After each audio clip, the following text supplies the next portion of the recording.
नमस्कार दोस्तों। आज की कहानी है 3 बेटियों की माँ। एक औरत बताती है कि उसे कितना गर्व है, वो 3 बेटियों की माँ है।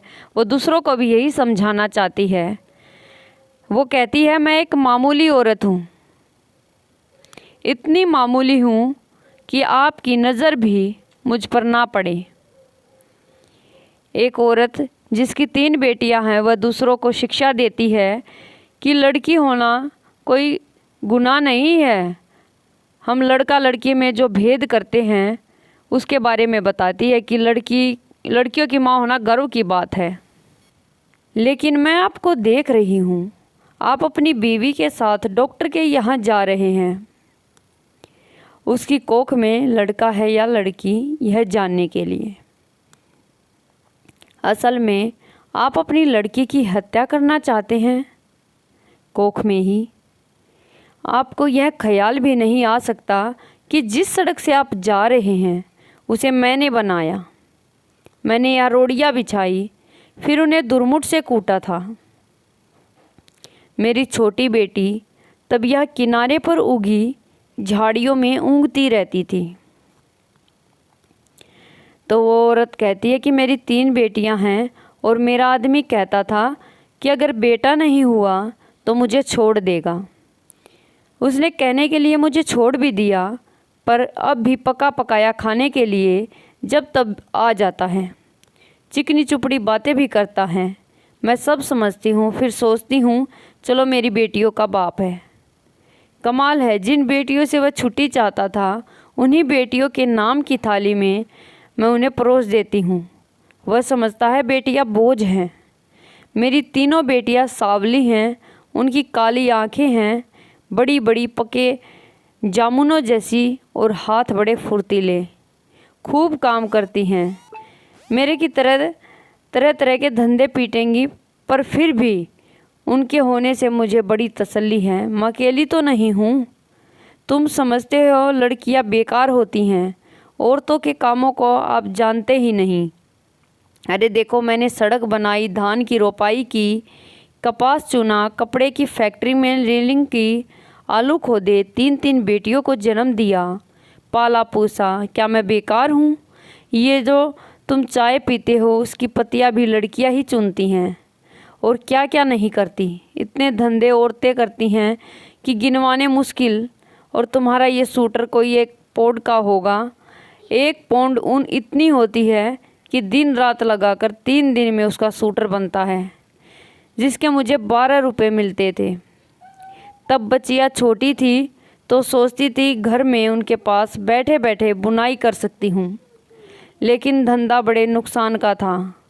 फिर ठेकेदार ने मीन मेख निकालनी शुरू की और मुझ पर गलत नज़र डालने लगा, तो मैंने ये धंधा छोड़ दिया।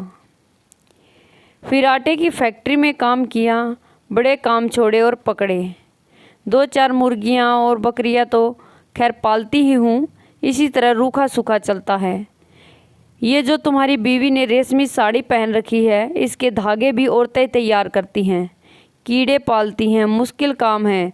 जांग में घाव हो जाते हैं, धान की रोपाई में भी पैरों में खारवे हो जाते हैं, कमर झुके झुके टूट जाती है। मुझ पर पैसे होते तो अपनी लड़कियों को पढ़ाती लिखाती, उन्हें मास्टरनी बनाती या डॉक्टरनी।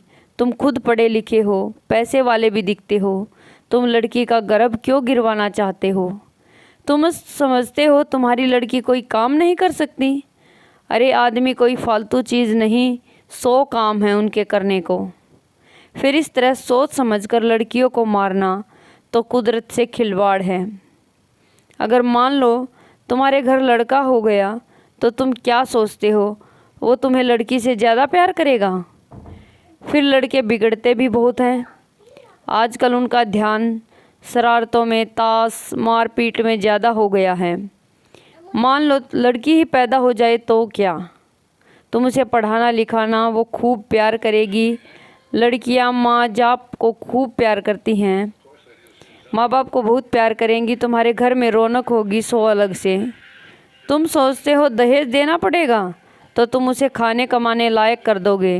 दहेज मांगने वाले से शादी मत करना। हो सकता है आपको भी ऐसा लड़का मिल जाए तो बिना दहेज से शादी कर लें। अगर ना मिले तो क्या, वो कमाएगी, खाएगी और तुम्हारा सहारा बनेगी। हो सकता है तुम्हारा नाम रोशन कर दे। तुम्हारे लिए क्या पैसा ही सब कुछ हो गया है? यह दुनिया का डर अपनी बेटी से भी बड़ा हो गया। आखिर तुम अपनी बेटी को प्यार तो कर ही सकते हो और बेटी भी तुम्हें प्यार कर सकती है। माँ बाप और बच्चे का इतना रिश्ता बहुत हुआ। इसके लिए तो आदमी जीता है। पैसे को चाहे जितना मानो, मोह ममता फिर भी बड़ी चीज़ है। इसे बनाए रखने में ही खैर, नहीं दुनिया उजड़ेगी समझो। कुदरत के साथ इतनी मनमानी अच्छी नहीं। लड़कियों को तुम ऐसे ही गिरवाते रहे तो औरतें कितनी कम हो जाएंगी। फिर तुम उनके लिए कुत्तों की तरह लड़ोगे। दहेज के डर से आज उन्हें मरवा सकते हो तो कल फिर पैसे के लालच में बेचोगे भी। इस तरह क्या दुनिया बड़ी अच्छी हो जाएगी या तुम्हारे घर परिवार में खुशियाँ छा जाएंगी? तुम जो रेशमी साड़ी पहनकर इसके साथ चली आई हो, इसे इतना डरती क्यों हो? सोचती हो ये तुम्हें छोड़ देगा? ये मिचमिची आंखों वाला अगर तुम्हें छोड़ भी देगा तो तुम क्या मर जाओगी? मैं तो पढ़ी लिखी भी नहीं थी, मैं तो तानों से नहीं डरी। आदमी ने छोड़ने की धमकी दी तो कह दिया ले छोड़ दे। अब भी मेहनत करके खाती हूँ, तब भी मेहनत कर लूँगी। पर वो क्या मुझे छोड़ पाया? हम औरतें बड़े काम की हैं, हमें ये ऐसे ही थोड़ी छोड़ सकते हैं। परिवार की ज़रूरत तो इन्हें भी है, नहीं तो हाफते हाफते मर जाएंगे। कोई पानी देने वाला भी नहीं मिलेगा। मैं तो कहती हूँ बेटी भी पैदा करो, दहेज भी मत दो और डरो भी मत। देखना दुनिया ऐसे ही चलेगी, इससे अच्छी चलेगी। दाब धोस कुछ कम ही होगी। मेरी बेटी ने कढ़ाई सिलाई सीखी है, वो न होती तो फिर क्या था, मैं तो दुनिया में धंधा पीटती मर जाती। अब भी मेहनत करती हूँ पर मन से खुशी भी है। मेरी 3 लड़कियाँ खूब हुनर वाली हैं, कोयल जैसी आवाज़ है उनकी, सुनने से थकान मिट जाती है। न करे कोई शादी अपनी ज़िंदगी भाड़ बनाएगा और जो शादी करेगा सो भगवान होगा। चलती हूँ, ये ठेकेदार आता दिखता है, आंखों से कम सूझने लगा है। ये जो लिप्टी सिनेमा है न इसे गिराना है। मालिक यहाँ पूरी बाजार भर दुकानें बनवाना चाहता है। यही मलबा ढोने का काम करूँगी। काम तो ठीक है, मैंने बहुत किया है, पर इसके सामने डॉक्टर की दुकान है। यह लड़का लड़की टेस्ट होता है बस। इसे देख देख के मन में बेचैनी बनी रहती है।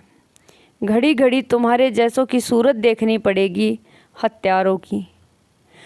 बस कहीं और काम मिला तो ये जगह छोड़ दूँगी। देखूँ तब तक तो यही काम करना पड़ेगा। मैं पढ़ी लिखी होती तो यही सब बातें लिख देती, फिर तो तुम भी मेरी बात किताब में पढ़ लेते। पढ़कर तुम भी कहते करतारी देवी बात तो पते की कहती है। तो दोस्तों, आपको ये कहानी कैसी लगी? अच्छी लगे तो लाइक शेयर सब्सक्राइब ज़रूर करना और कमेंट में ज़रूर बताना कि कहानी में आपको क्या शिक्षा मिली है। और समझ सको तो समझने वाला इतने में ही समझ जाएगा। धन्यवाद।